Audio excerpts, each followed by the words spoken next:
Hi friends, welcome back to our channel. இந்த வீடியோவில் என்ன பார்க்க போகிறோம் அப்படின்னா embossed bead work stitch தான் பார்க்க போகிறோம். அதுக்கு என்னென்ன திங்ஸ் வேணும்னு ஃபஸ்ட்டு சொல்லிடுறேன். அதெல்லாம் எடுத்து வச்சுக்கோங்க. க்ளூ, அப்புறம் piping thread, beat work needle, நான் அயன் நீடில் தான் எடுத்திருக்கேன். அப்புறம் சுகர் பீட் எடுத்திருக்கேன். பீட் நம்ம ஒயிட் கலர் கிளாத்தில் பண்ணுறதுனால நான் ப்ளூ கலர் எடுத்திருக்கேன். Next chewing thread. நீங்கள் ஃபேப்ரிக் சேம் கலராக உள்ள த்ரெட் எடுத்துக்கோங்க. நான் பிளாக் கலர் எடுத்திருக்கேன். அதுக்கு முன்னாடி என்னோடய சேனலை சப்ஸ்கிரைப் பண்ணி பக்கத்தில் இருக்கிற பெல் ஐக்கானை கிளிக் பண்ணி ஆல்னு கொடுத்துக்கோங்க. அப்போ தான் நான் வீடியோஸ் போடுறது உங்களுக்கு நோட்டிஃபிகேஷனில் வரும். சரி, ஓகே, இப்போ வீடியோக்குள்ளே போகலாம். ஃபஸ்ட்டு நான் பைப்பிங் த்ரெட் எடுத்திருக்கேன்.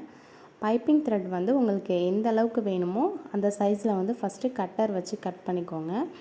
அப்போ கட் பண்ணி எடுத்திருக்கேன்.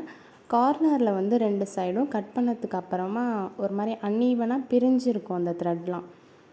அதை நம்ம இப்போ க்ளூ வச்சு ஸ்டிக் பண்ணிவிட்டு அதுக்கப்புறம் தான் ஒர்க் பண்ண போகிறோம். நான் இப்போ க்ளூ கொஞ்சோண்டு கையில் எடுத்துக்கிறேன். எடுத்துகிட்டு கொஞ்சமாக எடுத்துக்கோங்க, நிறைய எடுத்துடாதீங்க. கொஞ்சமாக எடுத்துகிட்டு அந்த த்ரெட்டு எந்த சைடு ட்விஸ்ட் பண்ணியிருக்காங்களோ அதே சைடில் நீங்களும் அப்படியே ட்விஸ்ட் பண்ணி விடுங்க. அப்போ எப்படி சுற்றுறேன் பாருங்கள், அதே மாதிரியே நல்லா சுற்றி விட்டிங்கன்னா உங்களுக்கு நல்லா அந்த க்ளூ போய் அந்த த்ரெட்டை நல்லா பிடிச்சிக்கும், பிரிஞ்சு போகாமல். ஓகே, இப்போ நம்ம ஃபுல்லாக க்ளூ வச்சு ஒட்டினதுக்கு அப்புறமா நம்ம எந்த இடத்துல நம்ம ஒர்க் பண்ண போகிறோமோ அந்த இடத்துல அந்த த்ரெட்டை மறுபடியும் க்ளூ போட்டு நம்ம ஸ்டிக் பண்ணிக்கணும்.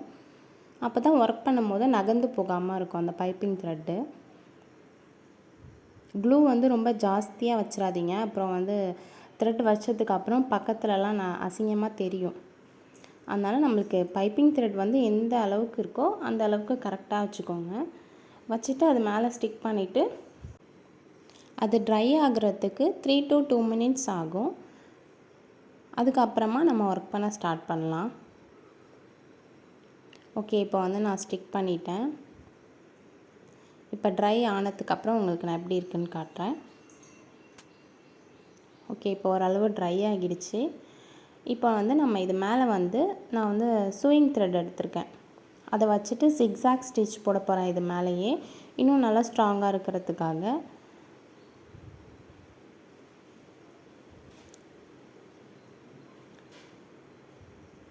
ஓகே, நம்ம எந்த இடத்துல போடுறோம் அப்படின்னா இந்த த்ரெட்டு மேலேயே தான் போட போகிறோம். நல்லா உங்களுக்கு ஜூமில் வச்சு காட்டியிருக்கேன். இந்த கார்னர்லேருந்து எடுத்துக்கோங்க. ஜிக்ஸாக் ஸ்டிச் எப்படி போடணுன்னு நான் இந்த வீடியோவிலே சொல்லிடுறேன். ஃபஸ்ட்டு நீடிலேருந்து த்ரெட்டை எடுத்துக்கோங்க. எடுத்துட்டு கிராஸாக நம்ம ஸ்டிச் பண்ணோம். ஒரு செயின் ஸ்டிச் போட்டு பக்கத்துலேயே ஒரு லாக்னால் நம்ம ஆல்ரெடி எல்லா வீடியோலையும் சொல்கிற மாதிரி லாக்னால் எதுவும் கிடையாது, ஒரு குட்டி செயின் ஸ்டிச் போட போகிறோம், அதுதான் லாக்கு. அதே மாதிரி நம்ம மாறி மாறி கிராஸாக போடுவோம். இதான் சிக்ஸாக் ஸ்டிச்சு.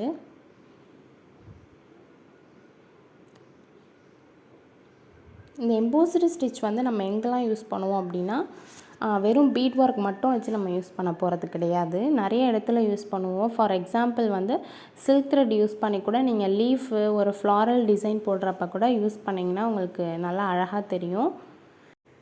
கண்டிப்பாக நம்ம நெக்ஸ்ட் வீடியோவில் அதெல்லாம் போஸ்ட் பண்ணுவோம். ஓகே, இந்த இடத்துல நான் இப்போ எண்ட் நாட் போட்டு ஃபினிஷ் பண்ணிக்கிறேன். உங்களுக்கு எண்ட் நாட் எப்படி போடணுன்னு தெரியல அப்படின்னா நான் டிஸ்கிரிப்ஷனில் லிங்க் கொடுத்துருக்கேன், போய் செக் பண்ணி பாருங்கள். நான் இப்போ பீட் எடுத்திருக்கேன். பீட் நான் ப்ளூ கலர் எடுத்திருக்கேன்.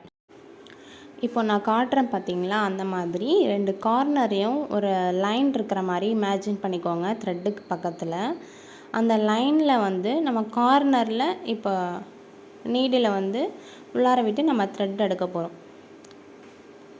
த்ரெட்டுக்கு பக்கத்தில் ஒரு லைன் இருக்கிற மாதிரி இமேஜின் பண்ணிக்கிட்டு அந்த லைனுக்கு ஸ்ட்ரைட்டாக நம்ம த்ரெட் எடுக்கிற மாதிரி இமேஜின் பண்ணிக்கோங்க. அப்போ கரெக்டாக வரும். ஃபஸ்ட்டு நான் 2 பீட் வச்சு போடுறேன். 2 பீட் மட்டும் வச்சு ஃபஸ்ட்டு போடுறேன். நீடில் எடுத்து 2 பீடை விட்டுட்டு ஒரு ஸ்டிச்சு, பக்கத்தில் இன்னொரு ஸ்டிச். அகைன் அங்கேருந்து த்ரெட்டை எடுத்துகிட்டு போய் நம்ம போட்ட ஸ்டிச்சுக்கு பக்கத்துலேயே அகைன் நான் நீடில் விட்டுட்டு 2 லாக் போட்டுட்டு மறுபடியும் இப்போ 3 பீட் எடுத்திருக்கேன். ஃபஸ்ட்டு 2 பீட் வச்சு போட்டேன், இப்போ 3 பீடு. நெக்ஸ்ட்டு போடும்போது 4 பீட் எடுத்துப்போம். ஏன் இப்படி வந்து நம்ம ஒரு கவுண்ட்டாக பீடை இன்க்ரீஸ் பண்ணுறோம் அப்படின்னா, அப்போ தான் நம்மளுக்கு வந்து அந்த ஷேப் வந்து நல்லா அழகாக கிளியராக கிடைக்கும். இப்போ வந்துட்டு 4 எடுத்திருக்கேன். 4 பீட் எடுத்துகிட்டு அகெயின் நான் போட்ட மாதிரியே ஸ்டிச்சு டபுள் ஸ்டிச் போடுறேன். ஒன்றும் கிடையாது, இங்கே 2 ஸ்டிச்சு போடுவோம். நீடில் எடுத்துகிட்டு போய் நம்ம போட்டதுக்கும் பக்கத்துலேயே 2 ஸ்டிச்சு போட்டுட்டு நீடில் எடுத்துட்டு இப்போ வந்து நான் 4 பீட் வச்சு காட்டுறேன். 4 பீட் வச்சுட்டு நம்ம பண்ணும்போது நம்மளுக்கு அந்த இடத்துல கிளியராக கிடைக்காது, அந்த த்ரெட்டு வந்து க்ளோஸ் ஆகாது. அதனால் நான் என்ன பண்ணுவேன், இன்னொரு பீட் விட்டுக்கிறேன். 5 பீட் போடுறேன். ஃபஸ்ட்டு 2, அப்புறம் 3, அப்புறம் 4, அதுக்கப்புறம் 5 பீட். ஓகேவா? நம்ம இப்படி ஒரு பீடாக இன்க்ரீஸ் பண்ணிக்கணும். இதுக்கப்புறம் நம்ம ஃபுல்லாகவே 5 பீட் தான் போடுவோம். இப்போ ஜூமில் காட்டுறவங்களுக்கு இப்போ நான் உங்களுக்கு கிளியராக சொல்கிறேன். Yellow colour and pink colour நான் 2 பாயிண்ட் வச்சுருக்கேன் பாருங்கள். எல்லோ வந்து நம்பர் 1ன்னு எடுத்துக்கோங்க, பிங்க் கலரை வந்து நம்பர் 2ன்னு எடுத்துக்கோங்க. அதாவது நம்ம வந்து இந்த சைடில் ஸ்டிச் போடணும். உங்களுக்கு புரியுதா? இப்போ நான் வீடியோவில் காட்டியிருக்கேன் பாருங்கள். அந்த பக்கமாக ஸ்டிச் பண்ணும்போது 1, 2 பக்கத்தில் ஸ்டிச் வந்து உங்களுக்கு த்ரெட்டை நோக்கி இருக்கணும். நம்ம பைப்பிங் த்ரெட் இருக்குல்ல, அந்த சைடில் இருக்கணும் ஸ்டிச்சு.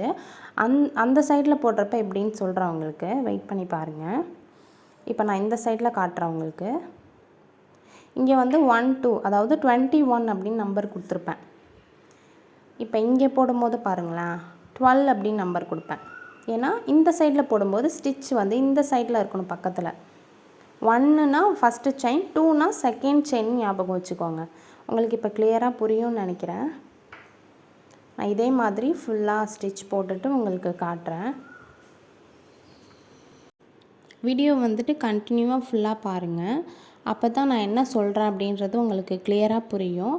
நம்மளோட சேனலில் வந்து aari work and tailoring related videos வந்து நம்ம போஸ்ட் பண்ணிகிட்ருக்கோம். உங்களுக்கு வந்து ஆரி ஒர்க் அண்ட் டைலரிங்கில் இன்ட்ரெஸ்ட் இருந்துச்சுன்னா என்னோடய சேனலை வந்து லைக் பண்ணுங்கள். உங்களுக்கு ஏதாவது டவுட் இருந்துச்சு அப்படின்னா கமெண்ட் பண்ணுங்கள். நான் அதை நெக்ஸ்ட் வீடியோவில் உங்களுக்கு கிளியர் பண்ணுறேன். லாஸ்ட் வீடியோவில் வந்து ஒரு சப்ஸ்கிரைபர் வந்துட்டு ஒரு டவுட் கேட்டிருந்தாங்க. நீடிலில் வந்துட்டு எப்படி த்ரெட்டை வந்து சிக்காமல் எடுக்கிறது, கிளாத்தில் வந்து நீடில் வந்து சிக்கிக்குது, அந்த மாதிரி இல்லாமல் எப்படி ஒர்க் பண்ணுறது அப்படின்னு கேட்டிருந்தாங்க. வீடியோவோட எண்டில் வந்து நான் அதை பற்றி சொல்லியிருக்கேன். வீடியோவை கண்டினியூவாக பாருங்கள். அப்புறம் வந்துட்டு நம்ம ஒர்க் பண்ணும்போது கிளாத்தையும் நீடில் ஜாயிண்ட் ஆகிற இடத்தையும் நல்லா ஸ்டிஃபாக வந்து பிடிச்சிக்கக்கூடாது. நீடிலையும் நீங்கள் ரொம்ப டைட்டாக பிடிச்சிக்கிட்டு அடியில் த்ரெட்டையும் ரொம்ப டைட்டாக பிடிச்சிட்டு ஒர்க் பண்ணிங்க அப்படின்னா ஒன்று நீடில் வந்து கட் ஆகிடும், அப்படி இல்லைன்னா நீடிலில் வந்து த்ரெட்டு வந்து சிக்கிக்கும். அந்த மாதிரி பண்ணும்போது நம்மளுக்கு ரொம்ப நேரம் ஒர்க் பண்ண முடியாது, ஒரு ஃப்ரீயாக ஒர்க் பண்ண முடியாது. அதனால் நீடிலையும் த்ரெட்டையும் வந்து ஸ்மூத்தாக ஹேண்டில் பண்ணுங்கள். ஸ்டார்டிங்லேருந்தே இந்த மாதிரி கற்றுக்கிட்டிங்க அப்படின்னா உங்களுக்கு ஈஸியாக இருக்கும். இப்போ உங்களுக்கு கிளியராக புரியும் நான் 2 ஸ்டிச் போடுறேன் அப்படின்னு.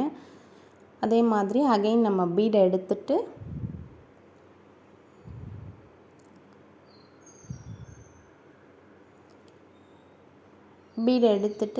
மறுபடியும் இந்த சைடில் வந்து 2 ஸ்டிச்சு. ஒன்றுமே கிடையாதுங்க, ரொம்ப ஈஸி தான், ரொம்ப கன்ஃபியூஸ் பண்ணிக்காதீங்க. நம்ம வந்து நீடிலேருந்து த்ரெட்டை எடுத்துட்டு இப்போ நான் உங்களுக்கு இங்கேருந்து சொல்கிறேன். இப்போ இந்த இடத்துல நான் நீடிலேருந்து எடுத்துட்டு 5 பீடை உள்ளே விடுறேன். நீடில் த்ரெட்டு விட்டுட்டு இங்கே வந்து நான் 2 ஸ்டிச்சு போடுறேன். செயின் ஸ்டிச் வந்து 2 போடுறேன் அப்படின்னு ஞாபகம் வச்சுக்கோங்க. ஏன்னா 1 போட்டிங்கன்னா உங்களுக்கு கலண்டுட்டு வந்துடும் ஸ்டிச்சு. 2 போட்டுட்டு அகைன் த்ரெட்டை மட்டும் எடுத்துக்கிறேன். இங்கேருந்து த்ரெட்டை எடுத்துகிட்டு இங்கே 2 ஸ்டிச்சு போட்டுட்டு த்ரெட்டை எடுத்துகிட்டு பீடை உள்ளார விட்டுட்டு மறுபடியும் அங்கே 2 செயின் ஸ்டிச்சு, அதுக்கப்புறம் மறுபடியும் த்ரெட்டை எடுக்க போகிறேன். இங்கே 2 ஸ்டிச்சு போட்டதுக்கு அப்புறமா த்ரெட்டை எடுத்துகிட்டு பீடை விட்டு போட போகிறேன். இதே மாதிரி தான் கண்டினியூவாக அந்த ப்ராசஸ் நடந்துகிட்டே இருக்கும். நீங்கள் ப்ராக்டிஸ் பண்ணிட்டீங்க அப்படின்னா உங்களுக்கு ரொம்ப ஈஸியாக இருக்கும். இந்த டிசைன் வந்து நம்ம எங்கெல்லாம் யூஸ் பண்ணுவோம் அப்படின்னு சொல்கிறேன். ப்ளவுஸில் வந்து நம்ம நெக் டிசைனில் யூஸ் பண்ணலாம், ஸ்லீவில் கூட யூஸ் பண்ணலாம். பார்க்குறதுக்கு வந்து ஒரு நல்ல ஒரு எப்படி சொல்கிறது, உங்களுக்கு ஒரு பைப்பிங் பண்ண மாதிரி ஒரு லுக் கொடுக்கும். ப்ளவுஸ்லலாம் நம்ம இந்த மாதிரி ஒர்க் பண்ணி போட்டிருக்கும்போது ஒரு லேஸ் வச்ச ஃபினிஷிங் கிடைக்கும் ஆரி ஒர்க்லேயே. சிம்பிளான ஆரி ஒர்க் எனக்கு பண்ணித்தாங்க அப்படின்லாம் கேட்குறப்போ நம்மளுக்கு வெறும் சுகர் பீட் மட்டுமே யூஸ் பண்ணி ஒரு லுக்கு நல்லா க்ரியேட் பண்ண முடியும் நம்மளால். பக்கத்தில் ஒரு ஸ்டோன் செயின் அகைன் ஒரு பீட் ஒர்க் மாதிரி பண்ணிட்டோம் அப்படின்னா அதுவே ஒரு கிராண்டான லுக் கிடைக்கும். அப்புறம் வந்துட்டு நம்ம பீட் ஒர்க் மட்டும்தான் பண்ணி சுகர் பீட் யூஸ் பண்ணி மட்டும்தான் இந்த மாதிரி எம்போஸ்டு ஸ்டிச் வந்து பண்ண முடியுமா அப்படின்னு கேட்டால் இல்லை, சில்க் த்ரெட்லேயும் பண்ணலாம். சில்க் த்ரெட்டில் பண்ணும்போது இன்னும் நல்லா ஸ்மூத்தான ஒரு ஃபினிஷிங் கிடைக்கும். சில்கியாக ஷைனிங்காக இருக்கும் சில்க் த்ரெட்டு அதை வச்சு பண்ணும்போது. அப்புறம் வந்து நம்ம லீஃப் ஒர்க்லாம் பண்ணுவோம்ல, லீஃபு ஒரு ஃப்ளாரல் டிசைனு எப்படி சொல்கிறது, அந்த மாதிரி நம்ம என்ன ஒர்க் பண்ணாலுமே கொஞ்சம் நல்லா எடுத்து கொடுக்கும். ஒரு 3D எஃபெக்டில் இருக்கும் இந்த எம்போஸ்டு ஸ்டிச் வந்து பண்ணும்போது. இதுலேயே நம்ம ஜர்தோசி யூஸ் பண்ணி கூட பண்ணலாம். ஓகே, நான் இப்போ வீடியோவோட எண்டுக்கு வந்துட்டோம். நம்ம இப்போ இந்த இடத்துல லாஸ்ட்டாக ஃபினிஷிங் பண்ணும்போதும் நம்ம என்ன பண்ணுறோம் அப்படின்னா, நம்ம ஸ்டார்ட் பண்ணும்போது என்ன பண்ணோம், ஃபஸ்ட்டு 2 பீட் போட்டேன், அதுக்கப்புறம் வந்து 3 பீடு, அப்புறம் 4 பீட், அதுக்கப்புறம் 5 பீட், இப்படி தானே கொடுத்து ஒரு பீடாக நான் இன்க்ரீஸ் பண்ணேன். அதே மாதிரி இங்கே ஃபினிஷிங் பண்ணுற இடத்துலையுமே அதே மாதிரி நம்ம கம்மி பண்ணிக்கணும். இங்கே வந்து ஃபஸ்ட்டு ஸ்டார்டிங் பாயிண்டில் வந்து ஒரு பீடாக இன்க்ரீஸ் பண்ணி போட்டிருப்போம். இங்கே வந்து நம்ம டிக்ரீஸ் பண்ணி போட போகிறோம், கம்மி பண்ணி போட போகிறோம். இதே மாதிரி நம்ம 2 சைடும் போடும்போது உங்களுக்கு வந்து ஒரு நீட் லுக் கிடைக்கும். இப்போ 5 பீட் வச்சு க்ளோஸ் பண்ணதுக்கு அப்புறமா இப்போ லாஸ்ட்டாக வந்து 4 பீட் எடுத்துப்பேன். 4 பீட் வச்சு போடுவேன், அதுக்கப்புறமா 3 பீட் வச்சு போடுவேன், அப்புறமா 2 பீட். உங்களுக்கு அந்த இடத்துலையும் ஒரு ஃபினிஷிங் கிடைக்கணும்ல. ஏன்னா நம்ம ஸ்டார்டிங்கில் மட்டும் அழகாக போட்டுட்டு சரி கடைசியில் தானே அதை அப்படியே சும்மா விட்டுடலாம் அப்படின்னு விட்டுறக்கூடாது. நம்ம கஸ்டமருக்கு வந்து எந்த அளவுக்கு ஒரு நீட்டான லுக் க்ரியேட் பண்ணி கொடுக்குறோமோ அந்த அளவுக்கு அந்த கஸ்டமர் வந்து நம்மளுக்கு திரும்பி நம்மளையே ரீச் பண்ணுவாங்க வேறு ஏதாவது ஒர்க் பண்ணுறதுக்கு. நம்மளோட ஒர்க் வந்து எப்படி இருக்கோ அதை பொறுத்து தான் நம்மளுக்கு கஸ்டமர்ஸ் வந்து நிறைய கிடைப்பாங்க. அதனால் ஆரி ஒர்க்கில் வந்து எப்பயுமே நீட்டாக இருக்கணும்னு நினைங்க. ஓகே, இப்போ நம்ம வந்து வீடியோவோட எண்டுக்கு வந்துட்டோம். இப்போ நான் வந்துட்டு லாஸ்ட்டாக 2 பீட் போட்டு ஃபினிஷ் பண்ணிவிட்டு இந்த இடத்துல வந்து எண்ட் நாட் போட்டு நான் ஃபினிஷ் பண்ணிடுறேன்.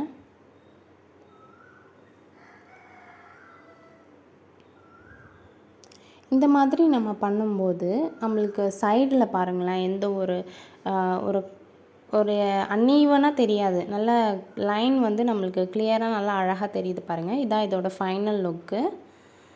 ஓகே, நம்ம இப்போ போட்டு முடித்தாச்சு. உங்களுக்கு இன்னும் கிளியராக காட்டுறேன் ஜூமில். எப்படி நல்லா அழகாக வந்திருக்கு பாருங்கள். நான் சொன்ன மாதிரியே நான் சொன்ன டிப் எல்லாத்தையும் ஃபாலோ பண்ணி கரெக்டாக போட்டிங்க அப்படின்னா இதே மாதிரி உங்களுக்கும் நல்லா அழகாக கிடச்சிரும். ஃபஸ்ட் டைமாக இப்போ தான் ட்ரை பண்ணுறீங்கன்னா கூட நல்லா போட்டுருவீங்க. இது வந்து எம்போஸ்டு ஸ்டிச் யூஸ் பண்ணி நம்ம எப்படி ஃப்ளாரல் டிசைன் போடலான்னு உங்களுக்கு ஒரு ஐடியா கிடைக்கணும் அப்படின்றதுக்காக இந்த பிக் ஆட் பண்ணியிருக்கேன். இதுவும் நான் பண்ணது தான். நடுவில் வந்து நான் பெரிய பீட் அப்புறம் சுகர் பீட் வச்சு ஒரு ஃப்ளாரல் டிசைன் போட்டுட்டு சைடில் வந்து எம்போசிங் பண்ணியிருக்கேன். ஓகே, இப்போ நம்ம சப்ஸ்கிரைபரோட டவுட் என்னன்னு பார்த்துடலாம். அவங்களோட ஐடி வந்துட்டு இதான், மேம் நீடில் கிளாத் மாட்டி சிக் ஆகாமல் இருக்க டிப்ஸ் சொல்லுங்கள் அப்படின்னு கேட்டிருக்காங்க. அவங்களோட டவுட்டை வந்து இப்போ நம்ம கிளியர் பண்ணிடலாம். இதுக்கு வந்து நான் கிளியராக ஒரு வீடியோ போட்டிருக்கேன். பேசிக் செயின் ஸ்டிச் அப்படின்னு ஒரு வீடியோ போட்டிருப்பேன். அதிலேயே உங்களுக்கு நீடிலையும் த்ரெட்டையும் எப்படி ஹேண்டில் பண்ணுறதுன்னு சொல்லியிருப்பேன். அந்த வீடியோவில் வந்து கிளியராக சொல்லியிருப்பேன். கீழே வந்து எப்படி நீடில் எடுக்கணும், அடியில் எப்படி த்ரெட்டை ஹேண்டில் பண்ணணும் எல்லாமே. அந்த லிங்க்கை வந்து நான் டிஸ்கிரிப்ஷனில் கொடுக்குறேன், மேலே கார்ட்ஸ்லேயும் கொடுக்குறேன், போய் பாருங்கள். இப்போ வந்துட்டு நான் நீடில் வந்து கிளாத் உள்ளே விட்டுருக்கேன். எனக்கு வந்து இப்போ மாட்டிக்கிச்சின்னு வைங்க, எதுவுமே பண்ணக்கூடாது. லைட்டாக அந்த நீடில் டேர்ன் பண்ணிங்க அப்படின்னா நம்மளுக்கு ஓகே கிளியர் ஆகிடும். இப்போ மறுபடியும் விட்டு காட்டுறேன். நீடில் உள்ளே விட்டு எடுக்கிறேன், வரல, டேர்ன் பண்ணால் டக்குன்னு வந்துடும். அதாவது நம்ம நீடில் மாட்டி இருக்கிறதுக்கும் ஆப்போசிட் சைடில் டேர்ன் பண்ணும். ஹெட் பார்ட்டுக்கு ஆப்போசிட் சைடு, எந்த சைட் மாட்டியிருக்கோ அதுக்கு ஆப்போசிட் சைட் பண்ணும். இல்லை இந்த மாதிரி டேர்ன் பண்ணிங்கனாலும் உங்களுக்கு வந்துடும். அதை விட்டுட்டு நீடில் மாட்டிக்கிச்சுன்னா இப்படி பெண்ட் பண்ணுறது, அந்த சைட் பெண்ட் பண்ணுறது, அந்த மாதிரிலாம் பண்ணிங்கன்னா கிளாத் தான் டேமேஜ் ஆகும். உங்களுக்கு நீடில் வந்து கிளாத்தை விட்டு வரவே வராது. லைட்டாக இப்படி ஒரு டேர்ன் பண்ணிங்க அப்படின்னா வந்துடும். உங்களுக்கு இப்போ புரியும்னு நினைக்கிறேன். இப்போ நான் வந்துட்டு உங்களுக்கு த்ரெட்டு வச்சு எப்படின்னு சொல்லி காட்டுறேன் பாருங்கள். நான் வந்து நார்மலாக உள்ள ஸ்விங் த்ரெட் தான் எடுத்திருக்கேன். ஏன்னா சரி த்ரெட்டில் வந்து எல்லாருக்குமே நல்லா கிளியராக வந்துடும். ஸ்விங் த்ரெட்டு சில்க் த்ரெட்டில் தான் வராது. ஸோ அதனால் நான் உங்களுக்கு தையல் மிஷின் இருக்கு இல்லையா, அந்த மிஷினுக்கு யூஸ் பண்ணுற த்ரெட்டை வச்சு சொல்லி காட்டுறேன். இப்போ கீழேருந்து த்ரெட்டை நம்ம எடுத்துட்டு ரொம்ப டைட்டாக பிடிக்காதீங்க. டைட்டாக பிடிச்சிங்கன்னா கூட உங்களுக்கு சிக்கும். உங்களுக்கு சிக்குது அப்படின்னா இந்த மாதிரி எட்டக்க விட்டு கூட நீங்கள் பண்ணலாம். ரொம்ப இந்த நுனியில் வச்சுட்டு த்ரெட்டை வச்சு பண்ணாமல் இப்படி எடுத்துட்டு நீடில் வந்து கொஞ்சம் எட்டக்க வச்சுக்கோங்க. நீங்கள் வந்து ரொம்ப டைட்டாக பிடிக்காமல் லூஸாக வச்சிங்கனாலே உங்களுக்கு நல்லா வந்துடும். உங்களுக்கு இந்த வீடியோவில் இதில் வந்து உங்களுக்கு புரியல அப்படின்னா பேசிக் செயின் ஸ்டிச்சுன்னு போட்டிருக்கல, அந்த வீடியோவில் வந்து ரொம்பவே கிளியராக இதுக்காகவே நான் அந்த வீடியோஸ் போஸ்ட் பண்ணியிருக்கேன். பிகினர்ஸில் இருக்கிறவங்களுக்கு அந்த வீடியோவை போய் பாருங்கள். அந்த வீடியோ எப்படி இருக்கும் தம்ப்நெயில் அப்படின்னா பேசிக் செயின் ஸ்டிச் அப்படின்னு போட்டிருப்பேன். கீழே டிஸ்கிரிப்ஷன்லேயும் கொடுக்குறேன், போய் செக் பண்ணி பாருங்கள். அவ்வளோதான் ஃப்ரெண்ட்ஸ், இந்த வீடியோவை இதோட நம்ம ஸ்டாப் பண்ணிக்கலாம். நெக்ஸ்ட் வீடியோவில் மீட் பண்ணலாம். தேங்க்ஸ் ஃபார் வாட்சிங். பை.